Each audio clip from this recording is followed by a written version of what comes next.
నమస్కారం గురువు. శ్రీశైలజయాపాత్రం ధీభక్త్యాదిగుణాన్నవం యతీంద్రప్రవణం వందే బ్రహ్మజామాతరం మునిం లక్ష్మీనాథసమారంభాం నాదయామునమధ్యమామస్మదాచార్యపర్యంతాం వందే గురుపరంపరాం యో నిత్యమచ్యుతపదాంబుజయుగ్మరుక్మ వ్యామోహతరాణి తృణాయ మేనే అస్మద్గురోర్భగవతో చదైకసింధో రామానుజస్య చరణౌ శరణం ప్రపద్యే మాతాపితా యువ తత్తనయా విభూతిః సర్వం యదేవ నియమేన మదన్మయానామాద్యస్య నః కులపతేర్వకులాభిరామం శ్రీమత్తదంగ్రివళం ప్రణమామి మూర్ధ్నా భూతం సరస్య మహదాహ్వయ భట్టనాథ శ్రీభక్తిసారకులశేఖరయోగివాహాన్ భక్తాంగ్రిరేణువరకాల యతీంద్రమిశ్రాం శ్రీమత్పరాంకుతమునిం ప్రణతోస్మి నిత్యం తత్వేన యశ్చిదీశ్వరతస్వభావః భోగాపవర్గతదుపాయ గతిరుదార సందర్శయన్ నిర్మిత పురాణరత్నం తస్మై నమో మునివరాయ పరాశరాయ హంసైషడ్భిः సమాకీర్ణం అంగైర్వేదమివాపరం పురాణం వైష్ణవం చక్రే యస్తం వందే పరాశరం వ్యాసం వసిష్ఠనప్తారం శక్తే పౌత్రమకల్మషం పరాశరాత్మజం వందే సుఖదాతం తపోనిధిం వ్యాసాయ విష్ణురూపాయ వ్యాసరూపాయ విష్ణవే నమో వై బ్రహ్మనిధయే వాసిష్ఠాయ నమో నమః పురాణం వైష్ణవం చైత సర్వకిల్పిషనాశనం విశిష్టం సర్వదాత్రేభ్యః పురుషార్థోపపాదనే భారతే భగవద్గీతా ధర్మశాస్త్రేషు మానవః వేదేషు పౌరుషం సూక్తం పురాణేషు చ వైష్ణవం తత్కర్మయన్న బంధాయ సా విద్యాయా విముక్తయే ఆయాసాయ పరం కర్మ విద్యాన్యాశిల్పనైపుణం శ్రీ విష్ణుచిత్తపద పంకజ సంగమాయ చేతో మమ స్పృహయతే కిమతః పరేణ నోచేన్మమాపి యతిశేఖర భారతీనాం భావః కథం భవితుమర్హతి వాగ్విధేయం నారాయణం నమస్కృత్య నరం చైవ నరోత్తమం దేవీం సరస్వతీం చైవ తతో జయముదీరయే శాంతాకారం భుజగసేనం పద్మనాభం సురేశం విశ్వాకారం గగనసదృశం మేఘవర్ణం దువాంగం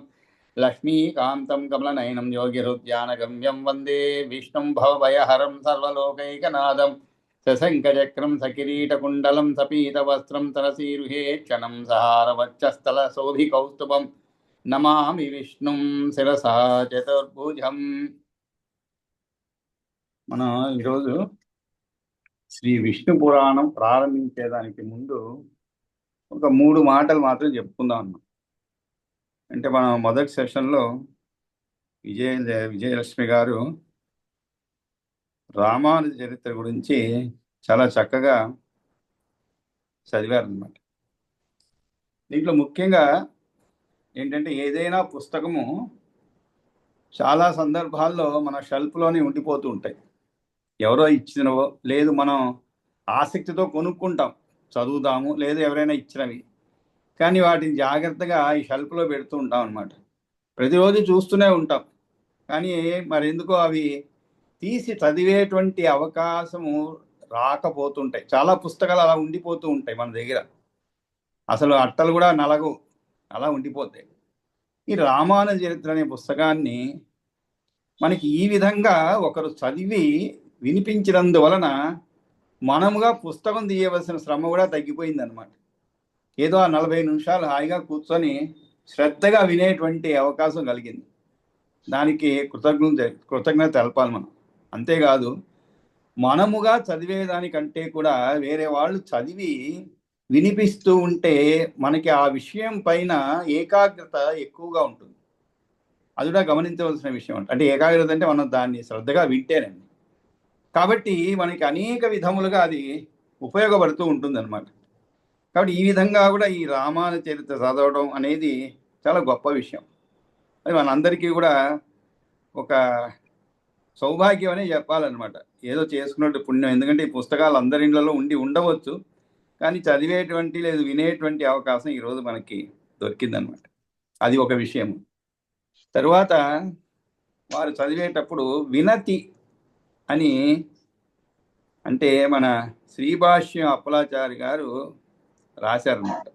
అంటే ఆ సీతమ్మ రచయిత్రి గురించి చాలా చక్కగా రాశారు, మొత్తం చాలా చక్కగా రాశారు. కానీ 2-3 విషయాలు అవి హృదయానికి హత్తుకునే విధంగా ఆయన రాశారు. వారి గురించి, వారి యొక్క గొప్పదనం గురించి, వారి సౌశీల్యం గురించి రాశారు. ఆ విషయాలు ఏమిటంటే, ముఖ్యంగా ఆమె గురించి రాశారు, రచయిత్రి గురించి. ఆమె వినీత మధుర స్నిగ్ధ భాషణము, బంధు ప్రీతి, ఆదరము ఆమె సహజ లక్షణములు అన్నారు. ఈ రోజుల్లో సహజ లక్షణాలు ఉండడం చాలా తక్కువ అండి. సహజ లక్షణం అంటే ఏమిటి? పుట్టుక నుంచే వచ్చేటువంటి అని చెప్పుకోవచ్చు మనం. కానీ చాలా లక్షణాలు మనం కాలక్రమేణా పెంపొందించుకునేటువంటిది అన్నమాట. దాంట్లో ముఖ్యంగా వినీత అన్నారు. వినీత అంటే చాలా వినయముగా ఉండటం అని అర్థం. వినయముగా ఉండటం అన్నమాట. అంతేకాదు మధుర స్నిగ్ధ భాషణం, ఇవి చాలా కరువైంది ఈ రోజుల్లో. అందుకనే నాకు ప్రత్యేకంగా ఈ లక్షణాలు పైన చాలా సంతోషం వేసింది అనమాట, ఆమె యొక్క శీలాన్ని ఈ విధంగా వర్ణించినందుకు. అంతేకాదు వినీత మధుర స్నిగ్ధ భాషణం. స్నిగ్ధ అంటే ఏమిటి? చాలా అమాయకం అని చెప్పుకోవచ్చు. అంటే ఎటువంటి మనస్సులో ఎటువంటి కాలుష్యం లేనటువంటిది అనమాట. అంటే మనం మనస్సు ఒకటి ఉంటుంది, మాట ఒకటి ఉంటుంది, ఆచరణలో ఒకటి ఉంటుంది. కానీ అలా కాదు అనమాట. మనస వాచ కర్మణ అంత అర్థం ఉన్నదనమాట ఈ పదాలకి.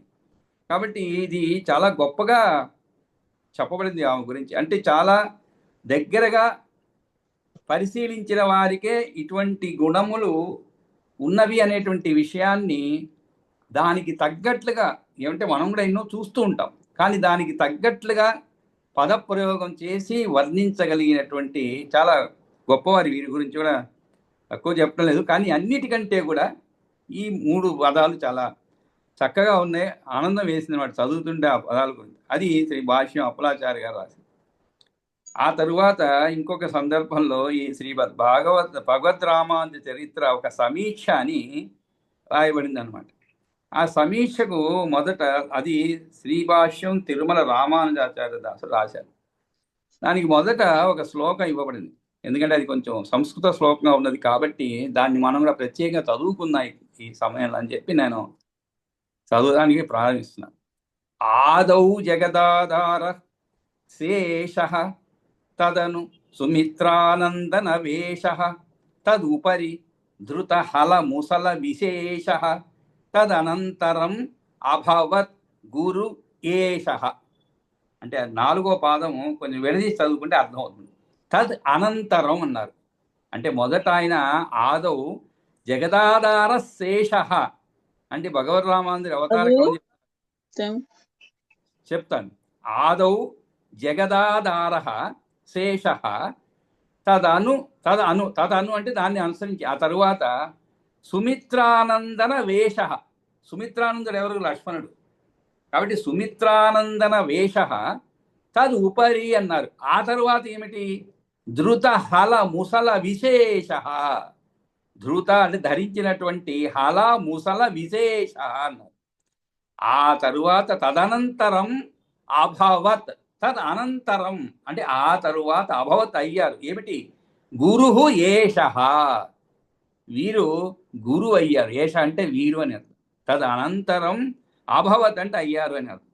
అంటే రామానుజుడుగా అవతరించాడు అనమాట. దానికి ముందు రామానుజుల అవతార క్రమం చెప్తున్నాడు. శేషుండే లక్ష్మణుండుగా ఆదౌ జగదాధార శేష తదను సుమిత్రానందన వేష.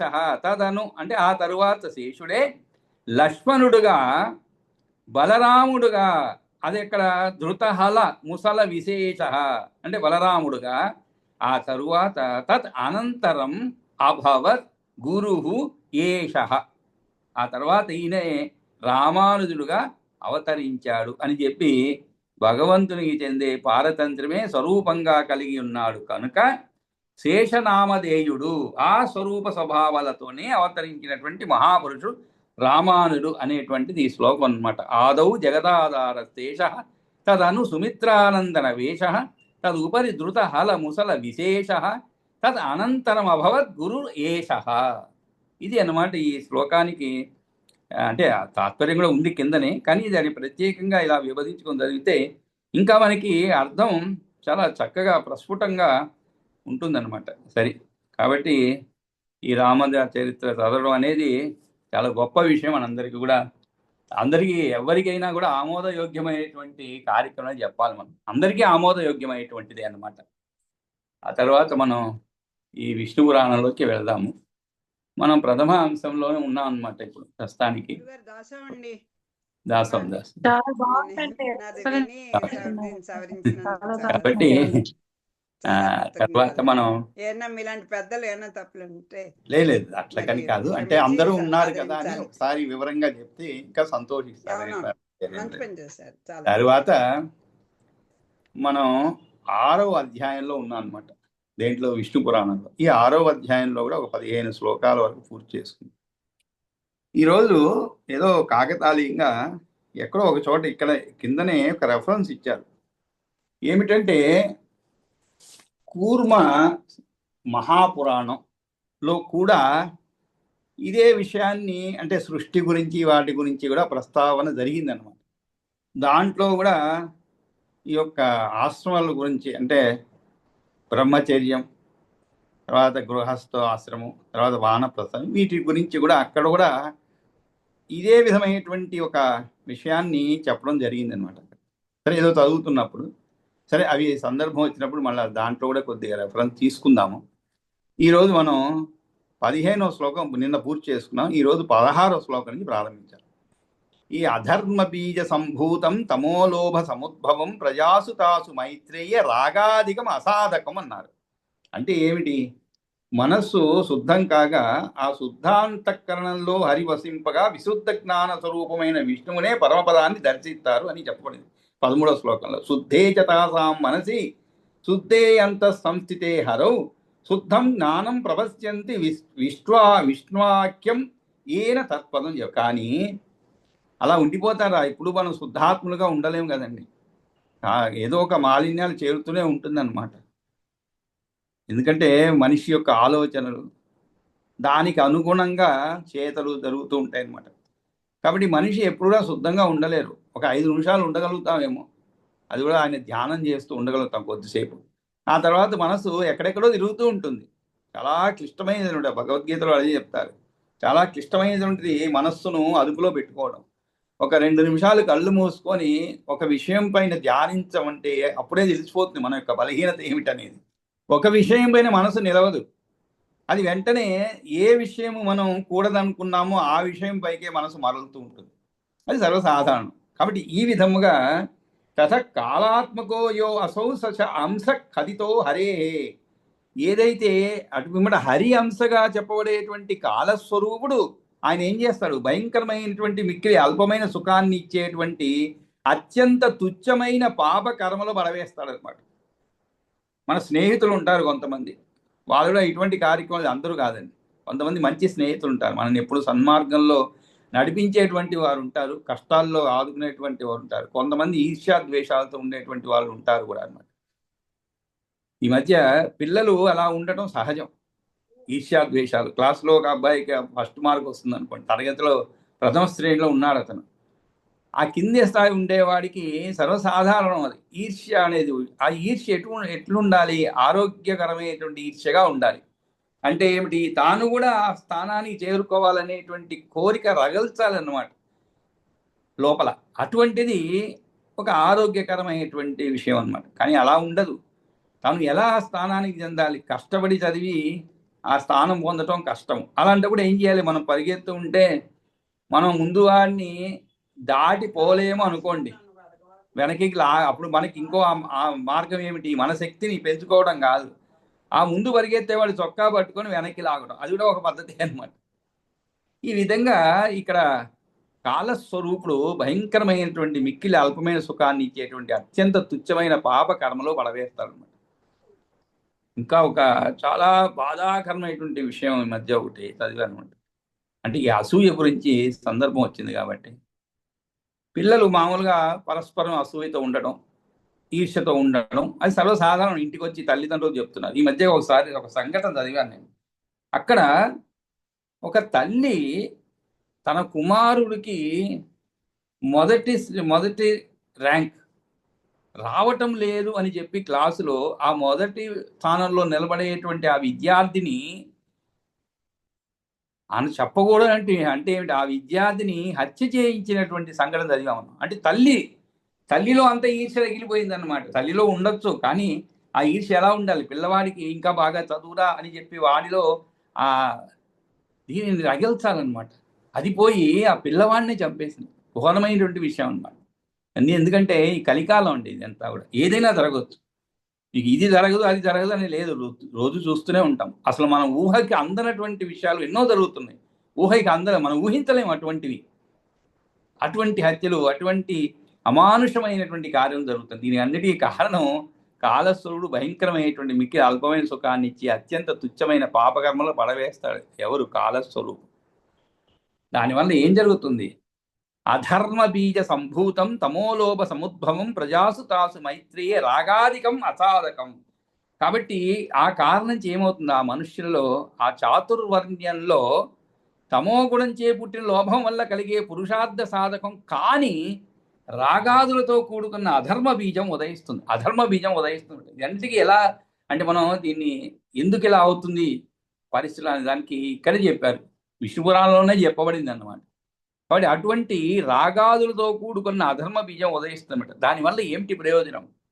ఈ పురుషార్థ సాధకం కానటువంటి రాగాదికం అసాధకం అన్నారు. అసాధకం అంటే ఏమిటి? సాధకం అంటే సాధించగలిగేది అని అర్థం. అసాధకం అంటే ఏమిటి? సాధించలేనటువంటిది. ఏమిటి సాధించలేనటువంటిది? పురుషార్థ సాధకం కాని అటువంటిది అన్నమాట. కాబట్టి ఆ విధంగా అయినప్పుడు మరి మనిషి పురుషార్థ సాధకం కానటువంటి మనిషి ఏమి చేస్తాడు మరి? తతః, ఇప్పుడు మనం 16వ శ్లోకం నుంచి ప్రారంభించాం. తతః సా సహసా సిద్ధి తేషాం న అతీవ జాయతే రసోల్లాసాదయ అన్యాహ సిద్ధయో అష్టౌ భవంతియాహ అన్నారు. అంటే అసలు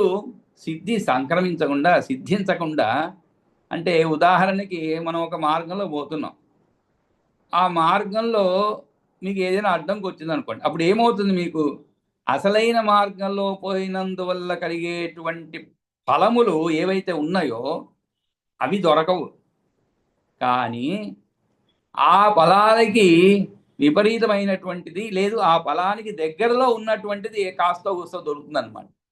అంటే సెకండ్ ర్యాంకు, ఫస్ట్ ర్యాంక్ కాకపోయినా కూడా సెకండ్ ర్యాంకు వస్తుందన్నమాట. అవి ఏమిటి? తతః సా సహసా సిద్ధి తేషాం నా అతీవ జాయతే. అతీవ అంటే ఏమిటి? చాలా ఎక్కువ అని అర్థం.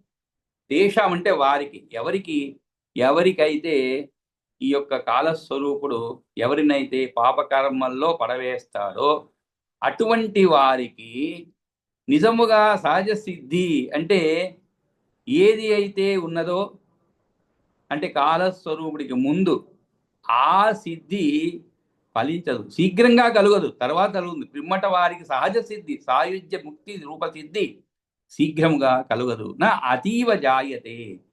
కానీ ఈ అతీవ అంటే ఏమిటి? ఎక్కువ అని అర్థం అండి. నా అతీవ జాయతే అంటే ఎక్కువగా కలగదు. కానీ మరి ఏమి కలుగుతుంది వారికి? ఈతరమైనటువంటి ఫలితాలు ఇచ్చేటువంటి రసోల్లాసం ఉన్నకు అష్టసిద్ధులు ఏవి ఉన్నాయో అవే లభిస్తాయి. అనగా జీవన్ముక్త స్థితి ఏదైతే ఉన్నదో దాన్ని పొందక సిద్ధి ప్రాప్త తుష్టులు అవుతారు. తుష్టులు అంటే ఏమిటి? సంతోషిస్తారు. కాబట్టి మనం ఏది గురించి మనకి దేనికి మనం అర్హులమో దానిని మనం సాధించలేము. కానీ కొంచెం దానికంటే కూడా తక్కువ ఉన్నదాన్ని మనం సాధించగలుగుతాం అన్నమాట. అది దీని యొక్క అర్థం. తతస్థా సహస. ఇక్కడ ఇందువల్ల కలిగే నష్టం ఏమిటి అన్నదాన్ని చెప్తున్నాడు అనమాట. అంటే సహజము అంటే స్వాభావికమైనటువంటి ఆ సిద్ధి సర్వ విధములైన బాధ నుండి వదిలిపెట్టబడేది అవుతుంది.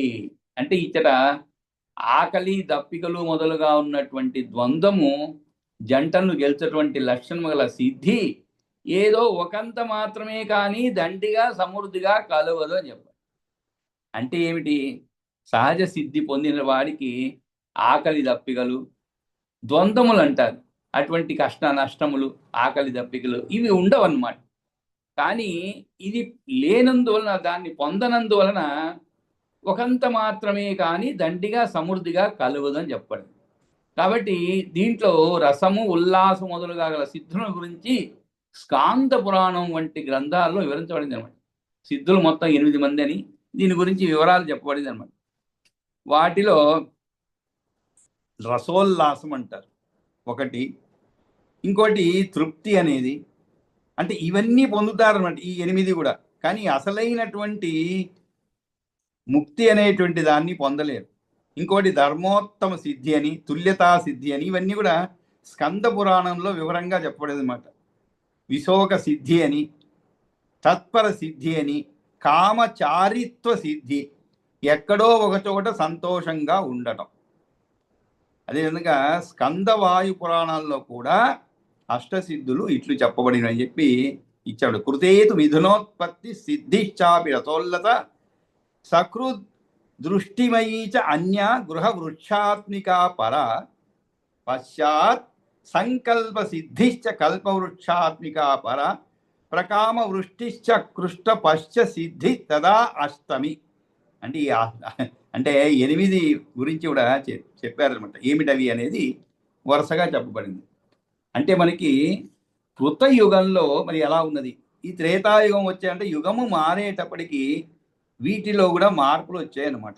అంటే ఆ యుగంలో ఉన్నటువంటి మనుషులు ఎలా ఉండేటువంటి వారు, ఏమి సాధించారు, ఆ తర్వాత ఎలా ఉన్నది అనేటువంటి విషయాలు చెప్పబడింది ఇక్కడ.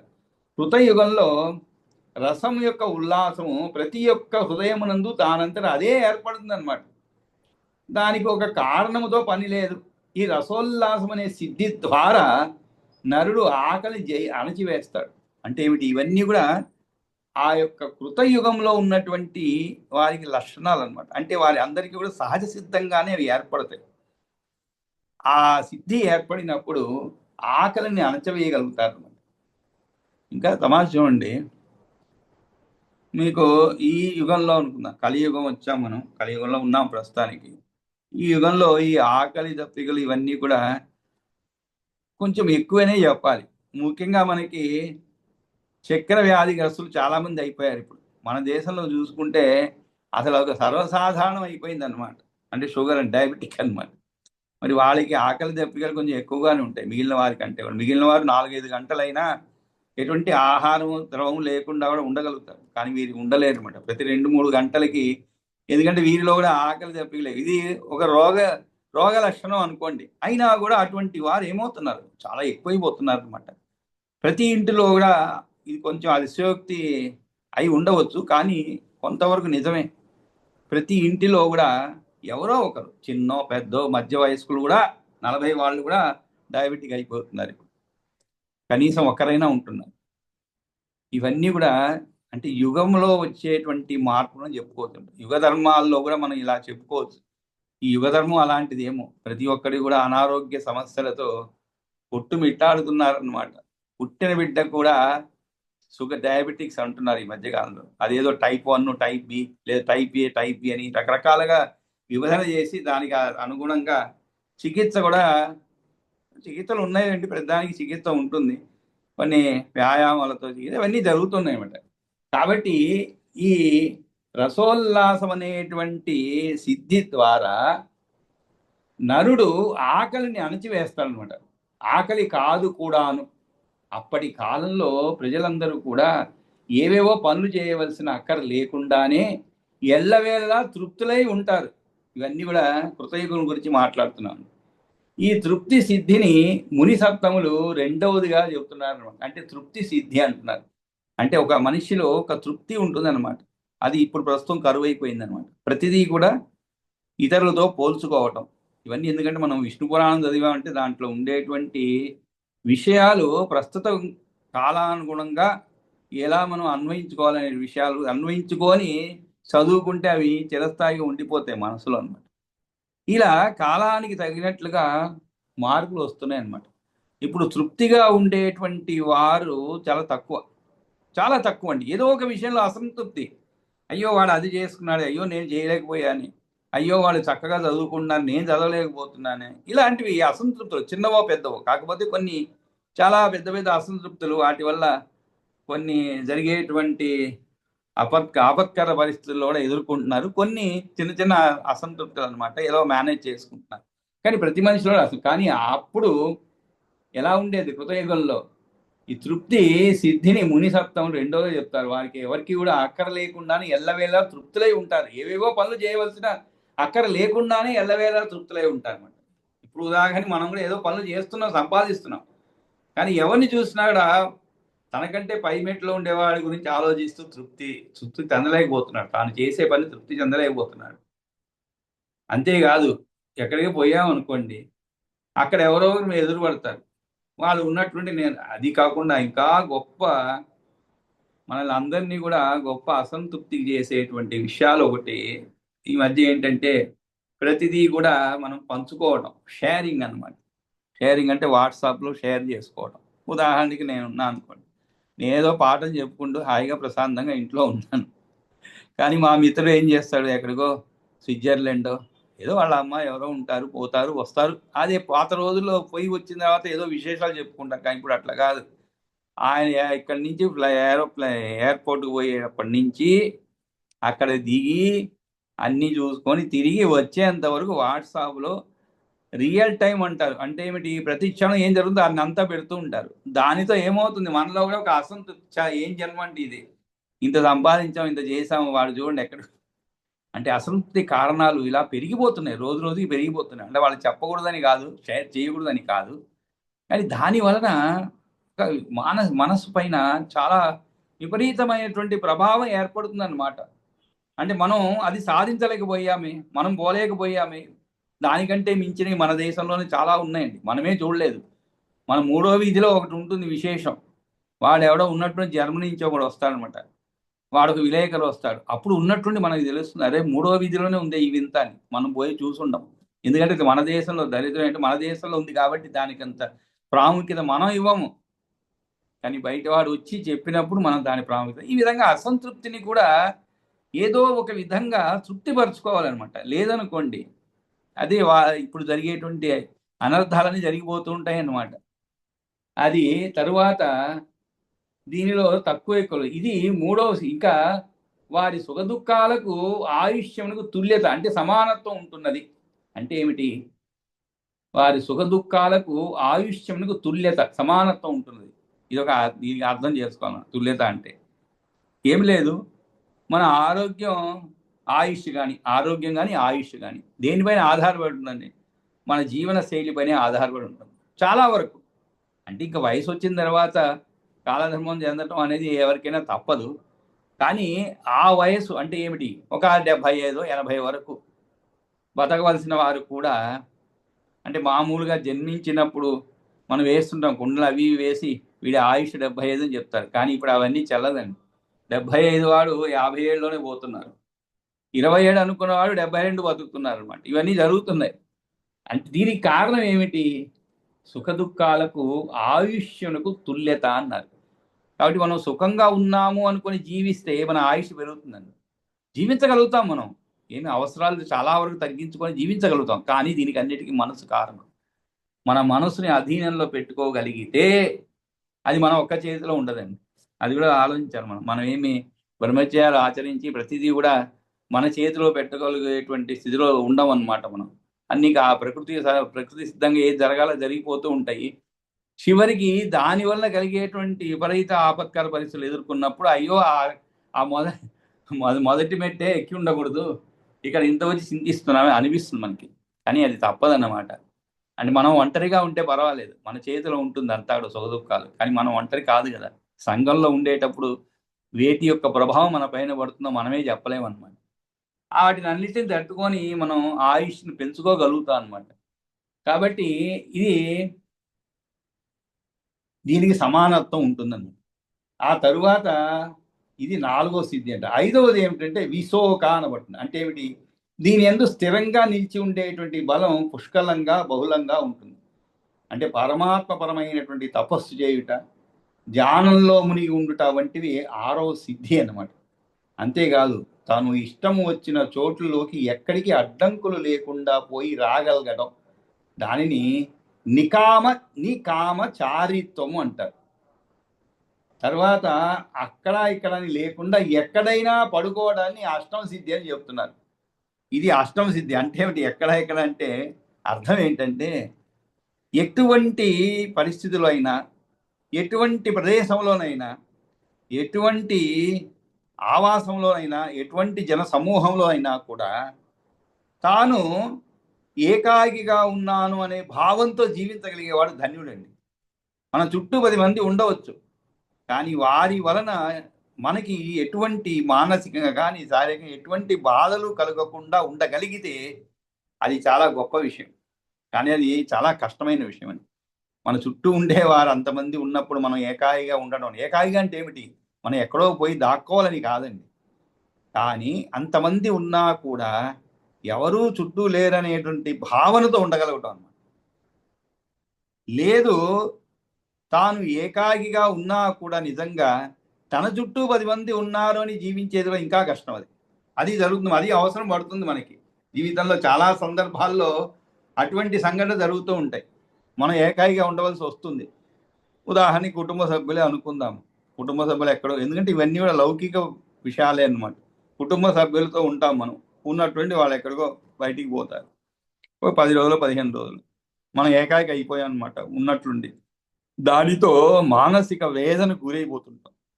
కానీ అటువంటి మానసిక వేదనకు గురి కాకుండా దానికి ఒక మార్గాలు ఉంటాయి. ఏకాకిగా ఉంటే దాన్ని సద్వినియోగపరచుకోవద్దండి. ఉదాహరణకి మనం ఎప్పుడైనా అటువంటి అవకాశం వచ్చినప్పుడు ఏకాకిగా ఉండే అవసరం, దాన్ని సద్వినియోగపరచుకోవాలి ఆ సమయాన్ని కూడా. అంతేగాని అయ్యో ఏకాకి అయిపోయి చింతించవలసిన అవసరమే లేదు. ప్రతి మనిషికి కూడా అది కూడా అవసరమేనండి.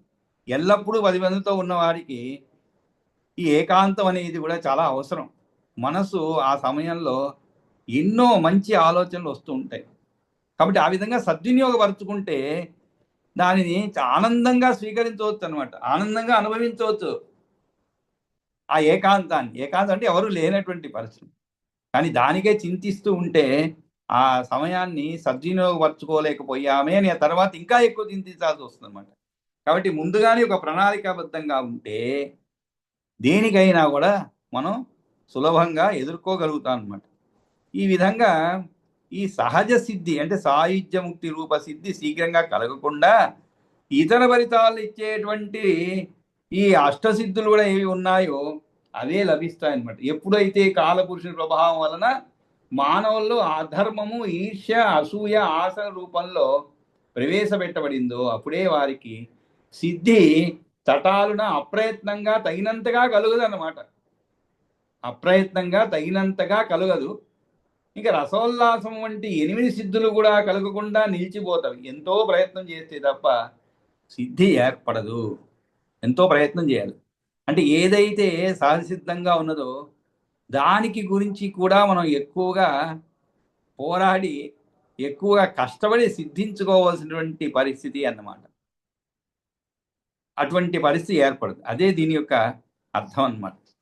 కాబట్టి ఈ విధంగా తతస్సా సహసా సిద్ధి తేషాం న అతీవ జాయతే రసోల్లాసాదయ చ అన్యాహ సిద్ధయో అష్టౌ భవంత్యాహ అని చెప్పబడింది. ఆ తర్వాత దీంట్లో మనకి కూర్మ పురాణంలో కూడా కూర్మ పురాణము కృతేతు నిధనోత్పత్తి తదా సాక్షాద్ రసోల్లస ప్రజా తృప్త తదా సాక్షాత్ సర్వానందాచ యోగిన ఇత్యాదికం అత్ర ద్రష్టవ్యం చెప్పబడింది అన్నమాట. ఇక్కడ ఇంకో విషయం చెప్పారు. నిజంగా సిద్ధించిన వాళ్ళు, అటువంటి సిద్ధించిన వాళ్ళ యొక్క గుణాల గురించి, వారు ఏ విధంగా సాధించగలుగుతారు దేన్నైనా, దానికి ఒక 2-3 విషయాలు చెప్పుకోవాలన్నమాట మనం. దాంట్లో ఒకటి అకృష్ట పచ్చ సిద్ధి అన్నారు. అంటే అకృష్ట అంటే ఏమిటి? భూమిత్వం. అంటే అకృష్ట పచ్చ భూమిత్వం అంటే దున్నకుండానే, విత్తనం వేయకుండానే భూమి అనుకున్న పంటను ప్రసాదించడం. అంటే ఇవన్నీ మనకి సిద్ధించేది కావండి. ఆ యొక్క యుగంలో, ఏ యుగంలో, మొదటి యుగంలో అంటే త్రేతాయుగంకు ముందు ఉండేటువంటి పరిస్థితులు అన్నమాట. కృతయుగంలో ఉండేటువంటి పరిస్థితులు కల్పవృక్షాత్మిక అన్నారు. అంటే ఏమిటి? మనం చదువుకున్నాం భరద్వాజ ఆశ్రమవత్ అన్నారు. అంటే భరద్వాజ ఆశ్రమంలో ఎలా ఉండేది? కోరినంత మాత్రాన కోరుకున్న వృక్షాలు తమ నివాస ప్రాంతములను ఏర్పడి తమ కోరికను తీర్చుట. అంటే మామూలు మనం ఏం చేయాలి? మనం ఏదైనా పండ్లు కావాలంటే దానికి సంబంధించినటువంటి విత్తనము నాటాలి, లేదు మొక్కలు నాటాలి, తర్వాత అవి పెద్దవి మనకి కావలసిన పండ్లు ఇస్తాయి అన్నమాట. ఏ విత్తనం నాటామో, ఏ ముక్కను నాటామో ఆ విత్తనం దానికి తగినట్టు వస్తుంది. కానీ వీరికి అలా కాదన్నమాట. అంటే కోరినంతనే ఏ ఫలము కోరారో ఆ వృక్షము ఈ ఆశ్రమమున ఏర్పడి వెంటనే మీకు కావలసినటువంటి ఫలమును ఇచ్చేటువంటి శక్తి వారికి కలుస్తుంది. ఆ సిద్ధించేదనమాట. అంతేకాదు ప్రకామ వృష్టి అన్నారు ఇంకొకటి. అంటే ఇవన్నీ కూడా ఆ యుగంలో ఉన్నటువంటి వారికి సిద్ధించినటువంటి శక్తుల గురించి చెప్పారు. ఇవన్నీ ఇప్పటికి కావండి. దీనికి అన్నిటికీ వ్యతిరేకమైనటువంటివి ఇప్పుడు జరుగుతుందన్నమాట. ప్రకామ వృష్టి అన్నారు. ప్రకామ వృష్టి అంటే ఏమిటి? నికామే నికామేవ అంటే ఏమిటి? పర్జన్యో వర్షతు అన్నట్లుగా కోరినప్పుడల్లా వర్షం కురియట. అది ఈ రోజుల్లో ఉంటే ఎంత చక్కగా ఉండేదండి. అంటే వారు కోరినప్పుడల్లా ఈరోజు వర్షం రావాలి, ఎందుకంటే నీళ్ళకి చాలా కష్టంగా ఉంది అనుకున్నాను, వర్షం కురుస్తుందంట. అటువంటి ఆ సిద్ధులు వాళ్ళకు ఉండేదన్నమాట. అంతేకాదు ఇచ్చయా గృహ వృక్షోద్గమ అన్నారు. ఇచ్చయా ఇచ్చ అంటే కోరినంతనే వృక్షములు కానీ ఇళ్ళు కానీ వచ్చేస్తాయంట. అంటే మనకి కొన్ని పురాణాల్లో ఇటువంటి శక్తులు ఉన్నటువంటి వారి గురించి చదువుకున్నాను అనమాట. వారు కోరికగానే ఎలా అంతెందుకండి, కోరికగానే దైవం ఏవి కోరుకుంటే వారు ప్రత్యక్షమై వరములు ఇచ్చినటువంటి మన మహాభారతంలో చాలా చూసాం. మహాభారతంలో కర్ణుడి యొక్క జననము అంటే ఎవరైనా వరం ఇస్తే ఆ వరాన్ని పరీక్షించేందుకోసం కుంతీదేవి దుర్వాసులు ఇచ్చినటువంటి వరాన్ని పరీక్షించేందుకోసం ఆమె తలచుకోగానే సూర్యుడు ప్రత్యక్షమై ఆమె ప్రసాదించారు. అంటే ఇది కూడా అంటే వాళ్ళ సిద్ధి అలా ఉండేది అనమాట. కానీ ఆ తరువాత నరులకి ఇటువంటి సిద్ధులు తగ్గిపోయాయి అన్నమాట. ఆ తర్వాత ఏమిటి మరి? మనం కోరుకున్నా కూడా దొరకదన్నమాట. ఇంకా అసలైనది రసోల్లస అన్నారండి. రసోల్లస అంటే యోగాభ్యాస బలాత్ స్వ మూర్ధన్య సుధాంసు బింబస్త్రవద్ అమృత తృప్తత అంటే ఏమిటి? రసస్య స్వత ఏవాంతరుల్లాసస్యాత్ కృతే యుగే రసోల్లాసాఖ్యా సా సిద్ధితయా హంతి క్షుదం నరః. అంటే యోగాభ్యాసం చేస్తే దానివల్ల ఏమవుతుందంటే ఆ బలము వలన తన శిరమున ఉన్నటువంటి చంద్రబింబము నుండి స్రవించుతున్న అమృతము వలన తృప్తి పొందుట అనేది. అంటే ఏమిటి? తన శిరమున ఉన్నటువంటి చంద్రబింబము నుండి స్రవించుతున్న అమృతము వలన తృప్తి పొందుట రసోల్లాసిద్ధి అంటారంట. స్వయముగానే తనలో రసం యొక్క ఉల్లాసం వలన కృతయుగమున కలిగిన సిద్ధి రసోల్లాస. దీనితో నరుడు ఆకలిని చేసుకును. అంటే ఏమిటి? వారికి చంద్రుడి నుంచి వచ్చేటువంటి ఆ చంద్రబింబం నుండి వచ్చేటువంటి కిరణముల ద్వారా స్రవించుతున్నటువంటి అమృతం వలన తృప్తి పొందుట రసోల్లాసిద్ధి. అది అర్థం అన్నమాట. కాబట్టి ఆ విధంగా శక్తిని పొందేవారు. ఈ రోజులు ఎలాగైతే మనకి ఇంజక్షన్లు ఇస్తున్నారు కదండి, మనకి శక్తి తగ్గిపోతే డి విటమిన్లు తగ్గిపోయి, సి విటమిన్లు తగ్గిపోయి, అన్ని విటమిన్లు తగ్గిపోయాయి అన్నమాట. తగ్గిపోయినప్పుడు ఏం చేస్తున్నారు? అంతా బయట నుంచి ఎక్కిస్తున్నారు అనమాట. అంటే మామూలు ఆహారం తీసుకుంటే అది జీర్ణించుకునేది సమయం పడుతుంది. అలా కాకుండా వెంటనే జరగాలంటే మనకి అన్ని కూడా ఇంజక్షన్ల ద్వారా ఇచ్చేస్తున్నమాట. కానీ వాళ్ళకి అటువంటిది అవసరం లేదు. ఆ యొక్క చంద్రుడి నుండి వచ్చేటువంటి అమృతమును తన శిరస్సుని స్వీకరించినందువలన ఆకలి దప్పికలు లేకుండా, ఆ అమృతం వలన ఆకలి దప్పిక లేకుండా పోయారు. ఇవి రసోల్లాసము, తృప్తి అనేటువంటి విషయాలు. సరే, సమయం కూడా 12:20 అయినది. కాబట్టి మనం మంగళం పాడుకుందాము. పాడుకొని రేపు మళ్ళా అంటే ఒక శ్లోకమే అయిందనమాట. అంటే కొన్ని వ్యాఖ్యానాలు కొంచెం ఎక్కువగా ఇవ్వవలసి వస్తుంది కాబట్టి శ్లోకాలు కొద్దిగా నెమ్మదిగానే పోతాయి. తర్వాత కొంచెం వేగం పెరుగుతుందిలేండి. సరే, స్వస్తి ప్రజాభ్య పరిపాలయంతాం న్యాయేన మార్గేణ మహీమహీషాః గోబ్రాహ్మణేభ్యో శుభమస్తు నిత్యం. లోకా సమస్తా సుఖినో